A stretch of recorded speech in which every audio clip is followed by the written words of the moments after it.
I'm John Schrott, and this is On the Spot. Today, I have an interesting conversation, and it's with John Keelan, who is one of the principals here at IKM, but who has a specialty in oncology design. And we want to drill down today just to infusion centers and some of the nuances of design of infusion centers. So obviously, when a patient is in an infusion center, they're going through one of life's great trials. So how do you make that experience the best it can be? Well, one of the things that's interesting about that question specifically is that in the continuum of a patient's care, they're experiencing a lot of different feelings. Sometimes they're feeling very normal, they're coming in off the street, they're sort of at the beginning of their care and they're really feeling fairly healthy. But as their infusion process goes along, they may be changing. They may be feeling a little more ill. They may be feeling a little more need for privacy. So the experience varies a lot over the course of their care. What also starts to happen is that patients will sometimes be infused at the same time as a bunch of other people, and they may all start to become friends with each other. And they may get infused at the same time, and they start to get to know each other.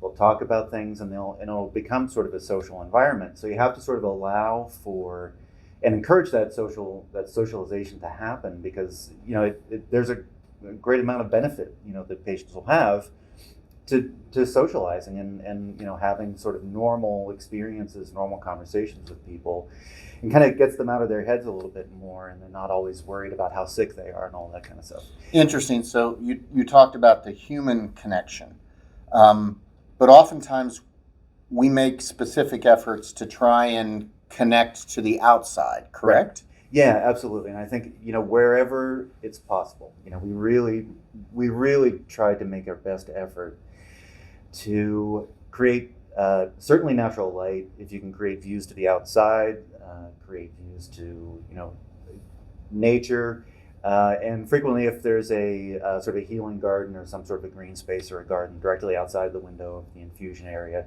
it really has a great beneficial quality to the healing process. So not only do you design infusion spaces for the patients, the family is going through this journey as well. Yeah. How do we help the family? Well, it's really understanding life from the patient's chair. What does it mean, for the patient as they're sitting in their chair for potentially hours at a time? What is their experience like?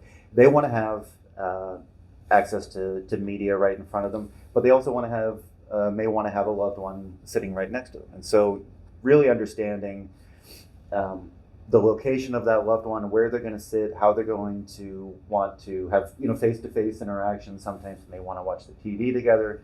Maybe they want to sit right next to each other and hold hands. It's really, really critical that you sort of allow for that sort of space, while at the same time creating sort of another zone for the caregivers, the nurses and the physicians and all the people that are sort of coming and going, giving them sort of space to come and do all the things that they do. So you sort of create a zone for a family member, for a loved one to sort of sit and keep company, while also creating a different sort of zone for the clinicians to come and do all the work that they have to do. I'm fascinated that you just drew that diagram with your hands. Yeah. But the other thing I wanted to ask you is, oftentimes the caregiver wants to participate in the care. Mm-hmm. And so what devices do we do to let that happen? Well, it's really understanding the specific needs of the patient and specifically what they're after. Sometimes this process is not easy, and they really need to lean on someone who can help them through the process, help them getting in and out of their car, help them getting over to the bathroom, helping them get from place to place to place, and really understanding sort of the physical needs of that caregiver as much as the physical needs of the patient. So, John, as we wrap this up, why are you so passionate about designing infusion spaces? Well, because of that the intensity of the environment for the patient and the broad range of experiences that the patient goes through. They're going through some of the most difficult times of their life, but hopefully by the end of this, we've created a space that is healing for them, helps them along in their journey, helps to facilitate their care by the caregivers and by their loved ones.